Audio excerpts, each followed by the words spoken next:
3.2 માં આદેશની રીતથી દાખલા કરવાના છે. હવે આમાં આદેશની રીત એટલે શું એક વખત કહી દો કે કોઈ પણ એક ને ડાબી બાજુ રાખી અને બાકીની બધી વસ્તુ જમણી બાજુ લઈ જવાની. જેમ કે અહીંયા x છે તો x ની કિંમત y ના રૂપમાં શોધી લેવાની. એટલે પછી એનું જે વેલ્યુ આવે એ આ ઇક્વેશન ની અંદર મૂકવાની. એટલે તમારું જે સમીકરણ છે ને એ એક ચલમાં બદલાઈ જશે આદેશની રીતમાં. યાદ ન આવે તો આગળનો વિડીયો જોઈ લેજો, જેમાં ઉદાહરણ 5, 6 અને 7 ને સમજાવેલા છે. હવે આની અંદર આપણને આ બે સમીકરણ આપેલા છે, જેમાં x + y = 14 અને x - y = 4 આપેલું છે. તો આમાંથી તમે કોઈ પણ x ને અથવા y ને ફેરવી શકો છો.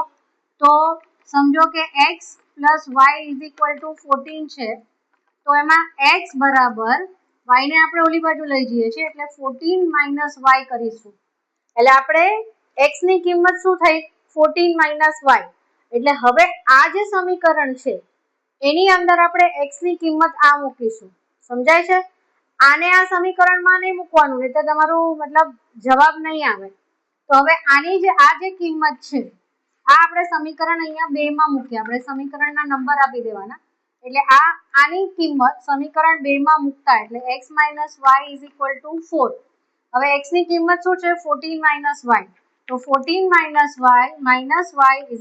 4. હવે મેં શું કર્યું, આ x છે એની કિંમત આ છે 14 - y એ મૂકી છે અને આ -y જે છે યાદ છે = 4. બરાબર. હવે અહીંયા કન્ટિન્યુ કરું છું 14 - y - y.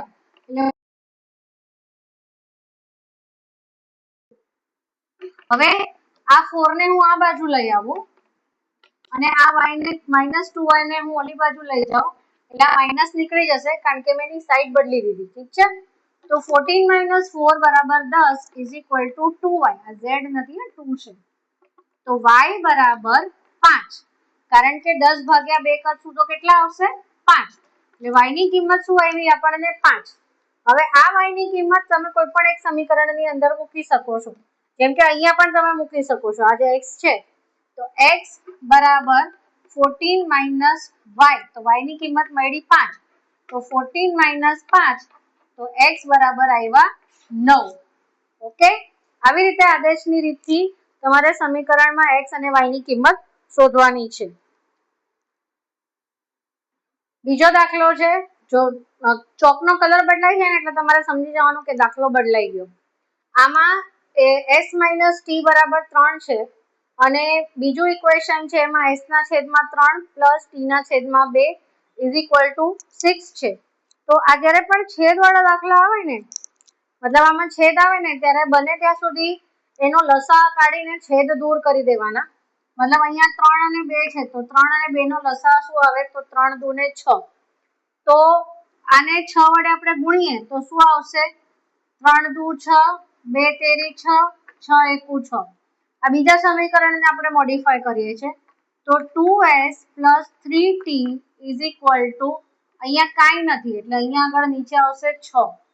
બરાબર છે? તો 36 આવશે. શું આવશે 36, કારણ કે 6 ની નીચે કાંઈ હતું નહીં અને મેં ભૂલમાં એની નીચે 1 લખી નાખેલું. મતલબ કે એનો અહીંયા 1 છે તો 6 લસા આવે તો 3 × 2 = 6, 2 × 3 = 6. અહીંયા કાંઈ નતું તો 1 6 × 1 = 6 એમ કરવાનું હોય. બરાબર. તો આ બન્યું તમારું સમીકરણ નંબર 3 અને પહેલું સમીકરણ છે x - t = 3. તો હવે આદેશની રીતથી કરવા માટે આપણે આને સોલ્વ કરીશું. s બરાબર 3 + t, આપણે 3 + t લેશું. તો 2 બ્રેકેટમાં એટલે s છે તો બ્રેકેટમાં 3 + t + 3t = 36. તો આ બંનેનો ગુણાકાર કરવાનો. 3 × 2 = 6 વત્તા 2t વત્તા આ વાળું 3t = 36. તો હવે જુઓ, આ 6 ને આ બાજુ લઈ જાઓ અને 2t + 3t 5t = 36 - 6. મતલબ આ બંનેનો મેં સરવાળો કર્યો, કારણ કે બંને પ્લસમાં છે એટલે સરવાળો થશે અને આ 6 હું આ બાજુ લઈ ગઈ એટલે -6 થઈ ગયું. તો 5t = 30 તો t ઇઝ ઇક્વલ ટુ 30 ના 6 આવ્યું, બરાબર. હવે અહીંયા આગળ જે મેં અહીંયા કિંમત મૂકી છે કે s બરાબર 3 પ્લસ t, 3 પ્લસ 6 બરાબર 9. તો s ની કિંમત શું આવી? 9. તો આદેશની રીતથી આવી રીતના સમીકરણ સોલ્વ થશે. અહીંયા આગળ તમને કંઈ પણ સમજમાં ના આવે તો કમેન્ટ કરીને મને મેસેજ મતલબ કહેજો, હું તમને શીખવાડીશ ફરીથી. ત્રીજો દાખલો 3x - y is equal to 3 અને 9x - 3y is equal to 9, બરાબર. તો હવે અહીંયા આગળ જો આ y એકલો છે તો આપણે એને લઈ શકીએ. તો 3x - y is equal to 3. તો y માઇનસમાં છે તો એને આપણે ઓલી બાજુ જવા દઈએ. તો 3x - 3 is equal to y એમ આપણે લઈ શકીએ, બરાબર. એટલે y ની કિંમત લાવી દીધી. હવે આ કિંમત જે છે એ આપણે ઇક્વેશન નંબર 2 માં મૂકીશું. આમાં તમને જો દાખલો જોઈને સમજમાં આવે ને તો તમને ખબર પડશે 3 તેરી 9, 3 એકુ 3, 3 તેરી 9 બંને ઇક્વેશન સરખા છે. a1/a2, b1/b2 અને c1/c2 મતલબ આ સંપાતી રેખાઓ છે એટલે આના અનંત ઉકેલ મળશે, કોઈ પણ એક ઉકેલ નહીં મળે.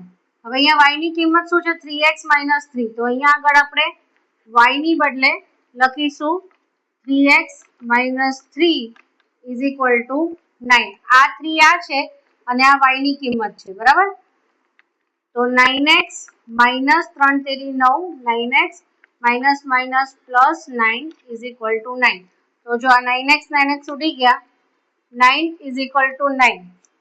તો હવે અગર આમાં આપણે એમ જોવા જઈએ તો 9 બરાબર 9 છે, મતલબ આ ઓલવેઝ તમે x ની કોઈ પણ કિંમત નાખશો અને એના હિસાબે y ની કિંમત કોઈ પણ નાખશો તો એ હંમેશા મતલબ સોલ્વ થશે. તો આપણે શું કરવાનું, કોઈ પણ એક સોલ્યુશન આપણે આપવાનું છે તો આપણે એમ કરી શકીએ કે આપણે એમ લઈએ કે x ઇઝ ઇક્વલ ટુ 1 લઈએ.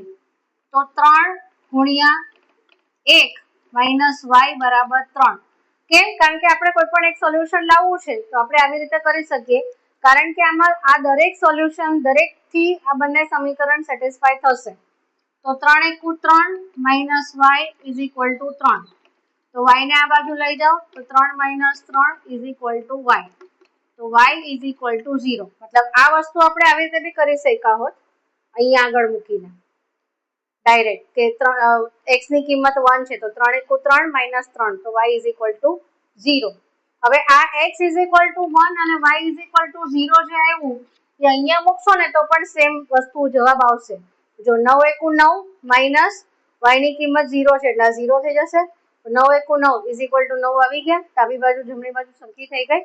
મતલબ દરેકે દરેક ઇક્વેશન માટે તમે x ની કિંમત 2 લેશો તો અહીંયા આગળ 3 દુ 6 માઇનસ 3 તો y ની કિંમત 3 આવશે. અહીંયા આગળ તમે x ની કિંમત 3 લેશો તો 3 તેરી 9 માઇનસ 3 તો y ની કિંમત 6 આવશે. મતલબ દરેકે દરેક વસ્તુથી આ ઇક્વેશન સોલ્વ થશે ને થશે અને સેમ કિંમત આ ઇક્વેશનમાં મૂકશો ને તો બી સોલ્વ થશે. ઠીક છે.